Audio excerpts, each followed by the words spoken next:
Bienvenue à tous pour ces vigiles, en ce lundi de la première semaine de l'Avent. Dieu, viens à mon aide, Seigneur, à notre secours, gloire au Père, au Fils et au Saint-Esprit, au Dieu qui est, qui était et qui vient pour les siècles des siècles. Amen. Relisons notre journée, implorons la miséricorde de Dieu.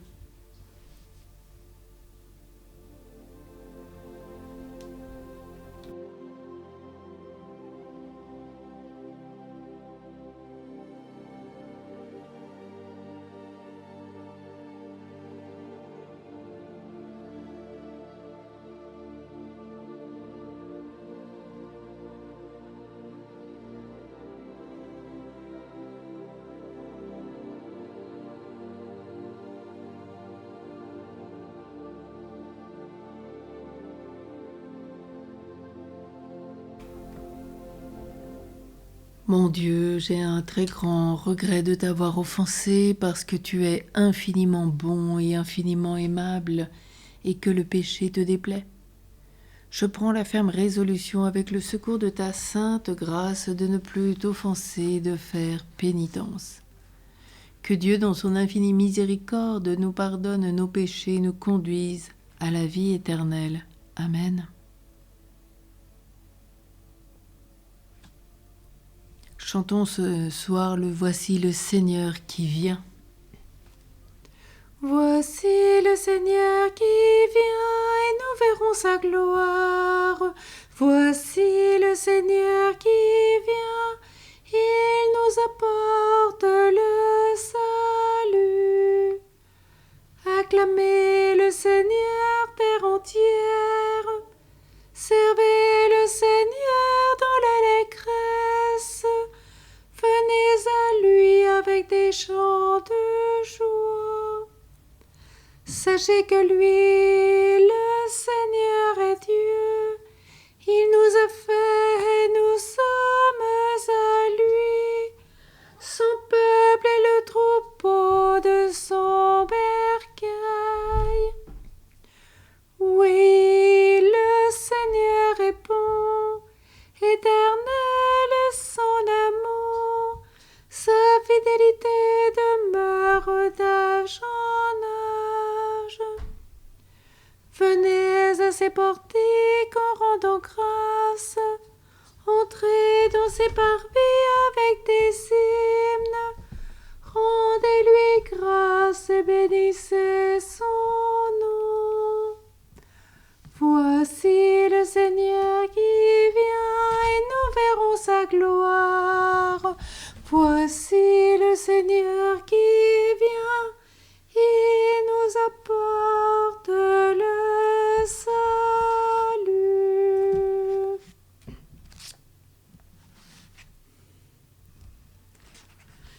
Prenons ce soir le psaume 6. Voici, je viens bientôt, et ma récompense est avec moi. Je donnerai à chacun selon ses œuvres. Seigneur, corrige-moi sans colère et reprends-moi sans fureur. Pitié, Seigneur, je dépéris. Seigneur, guéris-moi, car je tremble de tous mes os, de toute mon âme, je tremble. Et toi, Seigneur, que fais-tu ? Reviens, Seigneur, délivre-moi. Sauve-moi en raison de ton amour. Personne dans la mort n'invoque ton nom. Au séjour des morts, qui te rend grâce ? Je m'épuise à force de gémir. Chaque nuit, je pleure sur mon lit. Ma couche est trempée de mes larmes. Mes yeux sont rongés de chagrin. J'ai vieilli parmi tant d'adversaires. Loin de moi, vous tous malfaisants, car le Seigneur entend mes sanglots. Le Seigneur accueille ma demande, le Seigneur entend ma prière. Qu'ils aient honte et qu'ils tremblent tous mes ennemis, qu'ils reculent, soudain, couverts de honte. Gloire au Père, au Fils et au Saint-Esprit, au Dieu qui est, qui était et qui vient, pour les siècles des siècles. Amen. Voici, je viens bientôt, et ma récompense est avec moi. Je donnerai à chacun selon ses œuvres. La lecture est du prophète Isaïe. Chapitre 1, les versets 21 à 27 et le chapitre 2 du verset 1 à 5. Ces promesses enthousiastes pour un avenir lointain. Contraste entre la perversité d'une ville sainte et la fidélité de Dieu. Celle-ci aura le dernier mot et Jérusalem deviendra le pôle d'attraction des hommes en quête du vrai Dieu, mais non sans une purification dévorante. Du livre du prophète Isaïe. Comment est-elle devenue une prostituée, la cité fidèle remplie de justice, refuge du droit? Et maintenant des assassins? Ton argent est devenu de l'écume, ton meilleur vin est coupé d'eau. Tes chefs sont des rebelles, complices des voleurs. Tous ils aiment les présents et ils courent après les gratifications. Ils ne rendent pas justice à l'orphelin et la cause de la veuve n'arrive pas jusqu'à eux. C'est pourquoi, oracle du Seigneur Dieu le Tout-Puissant, l'indomptable d'Israël, malheur, j'aurai raison de mes adversaires, je me vengerai de mes ennemis. Je tournerai ma main contre toi, avec un sel je refondrai ton écume, j'éliminerai tous tes déchets. Je ferai redevenir tes juges comme autrefois, tes conseillers comme jadis, et ensuite on t'appellera cité justice. Ville fidèle.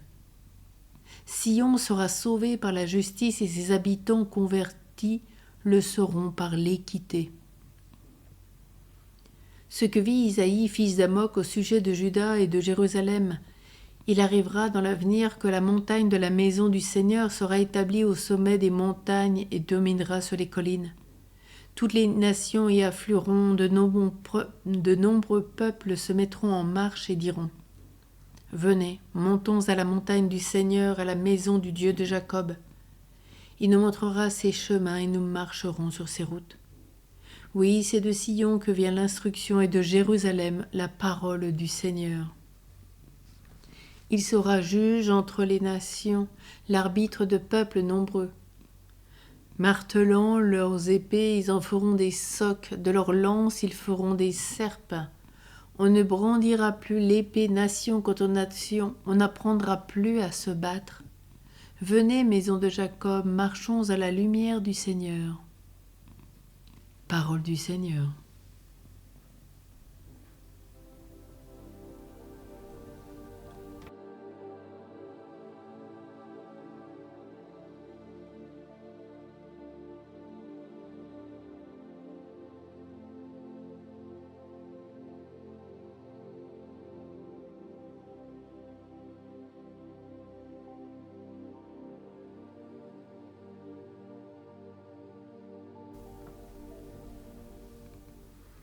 Lettre pastorale de saint Charles Borromée sur le sens de l'Avent. Voici, mes bien-aimés, ce temps, célébré avec tant de ferveur et comme dit l'Esprit Saint, tant de la faveur divine. Période de salut, de paix et de réconciliation.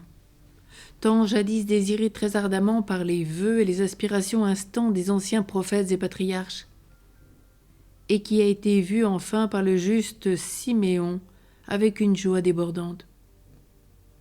Puisqu'elle a toujours été célébrée par l'Église avec tant de ferveur, nous-mêmes nous devons aussi le passer religieusement dans les louanges et les actions de grâce adressées au Père éternel pour la miséricorde qu'il a manifestée dans ce mystère. Oui, par cet avènement de son Fils unique, en vertu de son immense amour pour nous, pécheurs, il l'a envoyé alors pour nous délivrer de la tyrannie de l'empire du démon, nous inviter à aller au ciel, nous faire pénétrer dans le mystère céleste, nous montrer la vérité en personne, nous former à la pureté des mœurs et nous donner les germes des vertus, nous enrichir des trésors de sa grâce, et enfin nous adopter pour ses fils et pour héritiers de la vie éternelle. Du fait que ce mystère est revécu chaque année par l'Église, nous sommes exhortés à rappeler sans cesse le souvenir de tant d'amour envers nous. Cela nous enseigne aussi que l'avènement du Christ n'a pas profité seulement à ceux qui vivaient à l'époque du Sauveur, mais que sa vertu devait être communiquée aussi à nous tous. Du moins, si nous voulons, par le moyen de la foi et des sacrements, accueillir la grâce qui nous a méritée et diriger notre vie selon cette grâce en lui obéissant. L'Église nous demande encore de comprendre ceci. De même qu'il est venu au monde une seule fois en s'incarnant, de même, si nous enlevons tout obstacle de notre part, il est prêt à venir à nous de nouveau, à toute heure et à tout instant, pour habiter spirituellement dans nos cœurs avec l'abondance de ses grâces. Aussi l'Église, comme une mère très affectueuse et très préoccupée de notre salut, à l'occasion de ce temps, nous enseigne par des hymnes, des cantiques et par toutes les paroles et les rites que lui a inspiré le Saint-Esprit, comment accueillir avec gratitude un si grand bienfait, comment nous enrichir de ses fruits. Ainsi notre âme se dispose à l'avènement du Christ avec autant de soin que s'il devait encore venir au monde, et de la manière même dont les pères de l'Ancien Testament, par leurs paroles comme par leur exemple, nous ont appris à les imiter.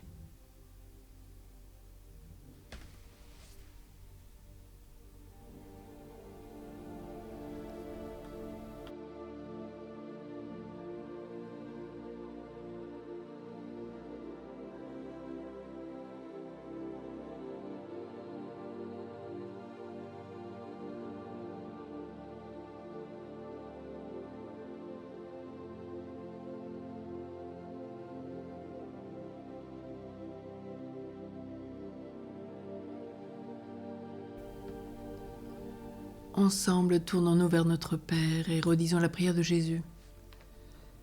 Notre Père qui es aux cieux, que ton nom soit sanctifié, que ton règne vienne, que ta volonté soit faite sur la terre comme au ciel.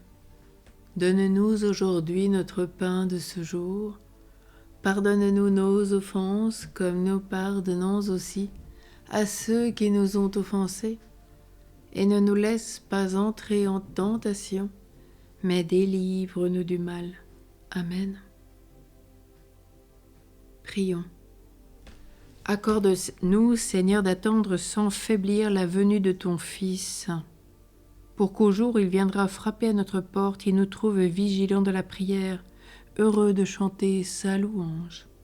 Lui qui vit et règne avec le Père dans l'unité du Saint-Esprit, Dieu pour les siècles des siècles. Amen. Que Dieu nous bénisse dans son infinie miséricorde, au nom du Père, du Fils et du Saint-Esprit. Amen. Tournons-nous vers la Vierge Marie, notre Mère, prions-la ensemble.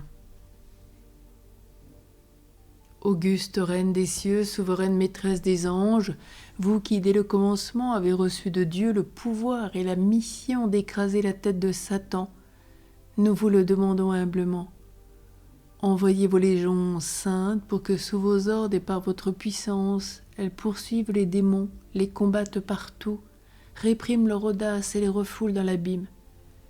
Qui est comme Dieu? Ô bonne et tendre Mère, vous serez toujours notre amour et notre espérance. Ô divine Mère, envoyez vos saints anges pour me défendre et repousser loin de moi le cruel ennemi. Saints anges et archanges, défendez-nous, gardez-nous. Amen. Et tournons-nous vers notre Père spirituel. Réjouis-toi, Joseph, toi que la grâce divine a comblé. Le Sauveur a reposé dans tes bras et grandi sous tes yeux. Tu es béni entre tous les hommes, et Jésus, l'enfant divin de ta virginale épouse, est béni. Saint Joseph, donné pour Père au Fils de Dieu, prie pour nous dans nos soucis de famille, de santé, de travail, jusqu'à nos derniers jours, et daigne nous secourir à l'heure de notre mort. Amen. Bénissons le Seigneur. nous rendons grâce à Dieu. À tous et à toutes, une très belle nuit. Veillons, prions et dormons. À demain.